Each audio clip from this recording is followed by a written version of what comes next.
So we're gonna see what is the memoization, which is a technique that allows us to go much faster with our code, because we're going to cache the results that we obtain. So for this example, I'm gonna use a well-known algorithm, which is the Fibonacci sequence.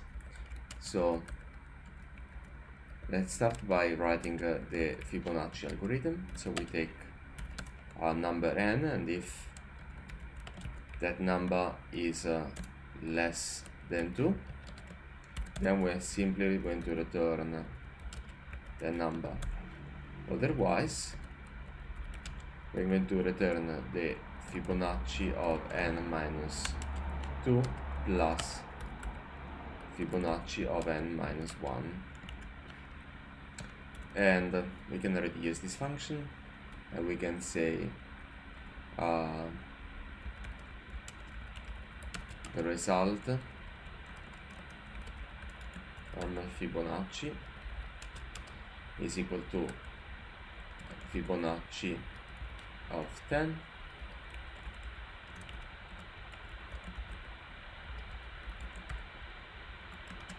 so if we run it, Fibonacci of 10 is 55, which is the correct result. However, to perform this test, this application took a little bit of time. So let's see how long this application takes. Console.time.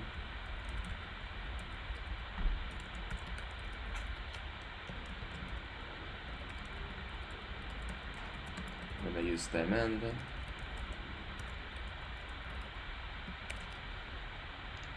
So if we run this function again, we are gonna see how long it takes. 0.191 milliseconds on my computer. If we run for 20, it is going to make way more. We're gonna do 20 milliseconds for the same function. What happens? Every time we call the function, the n and then minus 1 is calculated once more.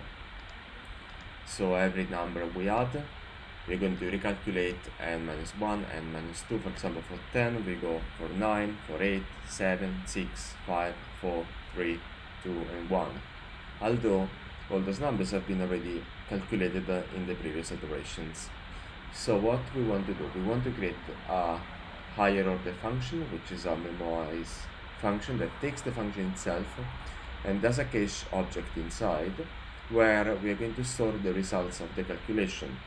If the result of the calculation is within, has been calculated already, then we just return the previously computed value. Otherwise, we're going to do a new calculation, and we store it in the cache, so that is going to be available for the next iteration. So what we're going to do, we're going to write a Memoize function. We said it's an higher order function, so it takes a function as an argument and returns a function. So let's start with the first things first.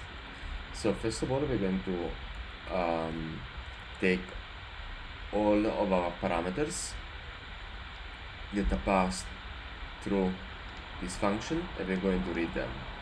So what does it mean? If I'm going to console.log the args of this function, Memoize, for example, a function n,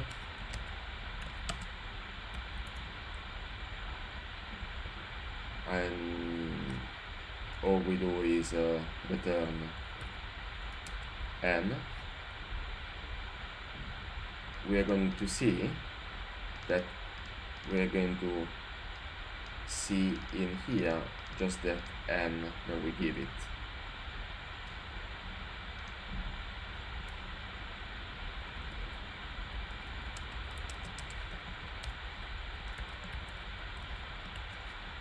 So if we do this,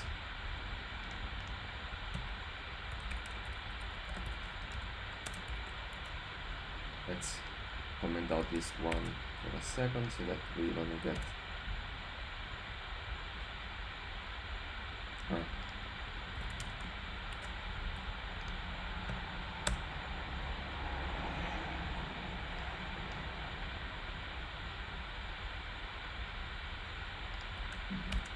of course this is returning nothing, so of course we get undefined.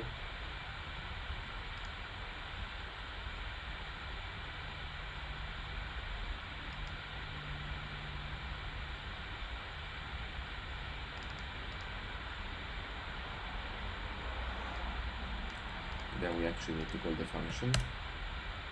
So we're gonna get 10. If we add 10, 10, 10, and you see an array of 3 elements.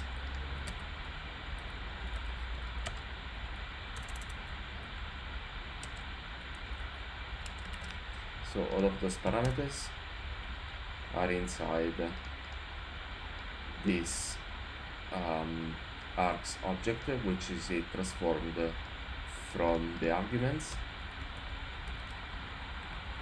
which is an array-like object.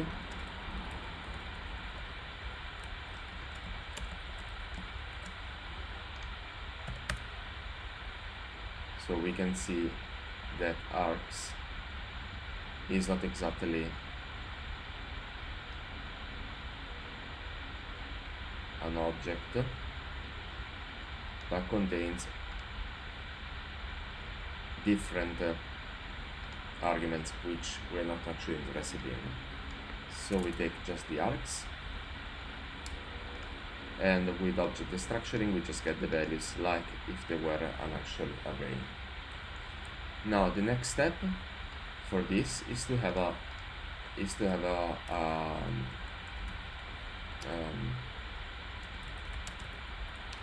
case object. Now what is this case object going to be? As an example, it's going to have a key and a value, where the key is the input of the function, so we have the input, and the value is the computed value for input. This is going to allow us that if we have an input in the cache, then we can just return that value. So coming back to our function, it means that if cake of args, so if it's not null, or we can return that particular value. Otherwise, we can do a new calculation for that object, which is going to be a function application.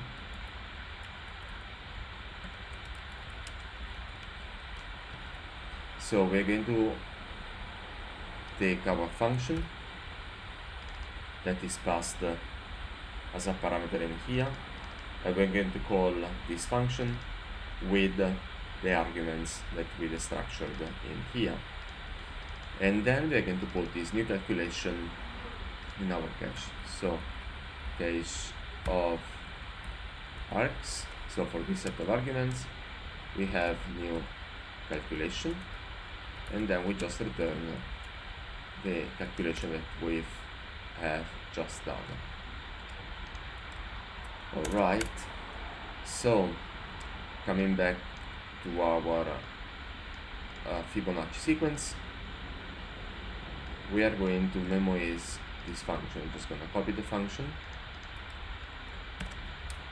and I'm going to call it fast Fibonacci, and we need to wrap all of this inside our Memoize function.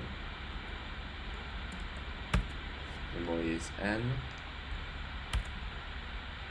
So this function is what is passed through, and instead of using just Fibonacci, we need to call fast Fibonacci, of course. And now we're going to compare the two functions together. So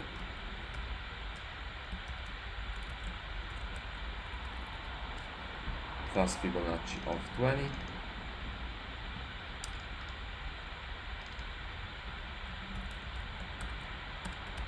We're going to see what is the difference in performance between those two. As Fibonacci, of course, is the same.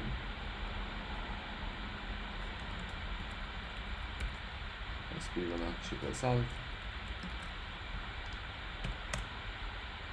So normal Fibonacci took 14 milliseconds, fast Fibonacci 0.14 milliseconds. But now if you're gonna increase the number of numbers like to 100, it does 100 iteration in 0.2 milliseconds. If you're gonna run it in this other one, 100 elements, is going to take quite a while, since for each number has to reiterate over and over again the whole sequence. So for example, we go 0 and 1, that's 2 iterations, and so on. For each number is going to recalculate every time Fibonacci of n minus 2 and n minus 1 over and over again.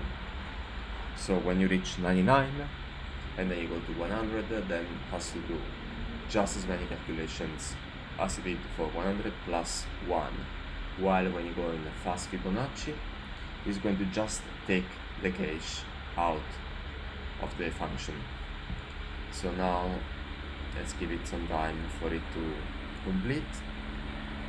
I'm not sure how long this is going to take, but it's going to take a bit of time. It seems it's taking quite a bit of time. I should have probably chosen a different number, like 50 maybe. I'll give it another 10 seconds, and if it doesn't solve, then I'm gonna put a shorter number. But you can already see that the iteration for 100 numbers, it took 0.247 milliseconds.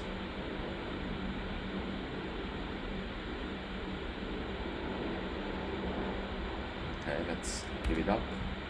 So let's do 50. And the problem, of course, is on the first iteration of the second one. Let's see how long it's going to take for 50 elements.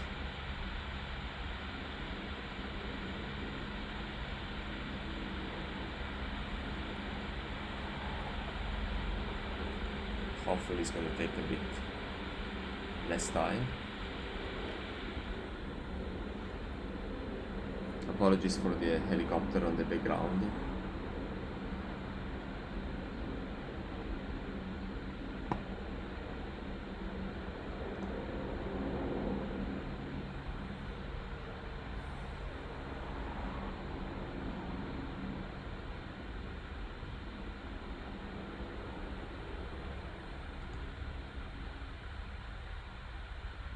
It is taking a while.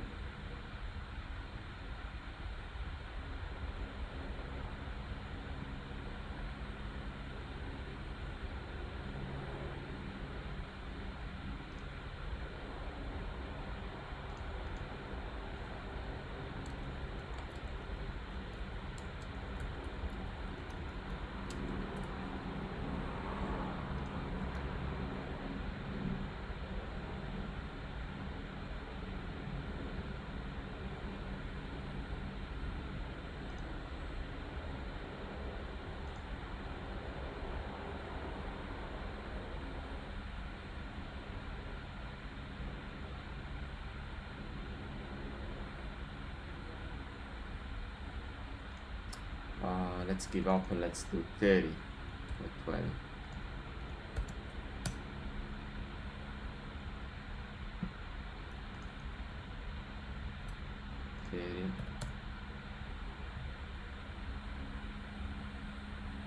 And this one is calculated actually for 50 fast Fibonacci, but it's going to always recover all the previous values. So even if you put 10,000, Okay, maybe it's gonna do maximum file size. It's another problem, of course. But even for 1,000 elements, just 2 milliseconds. While to calculate 13 with the normal method without memoization takes 14 milliseconds. Thank you.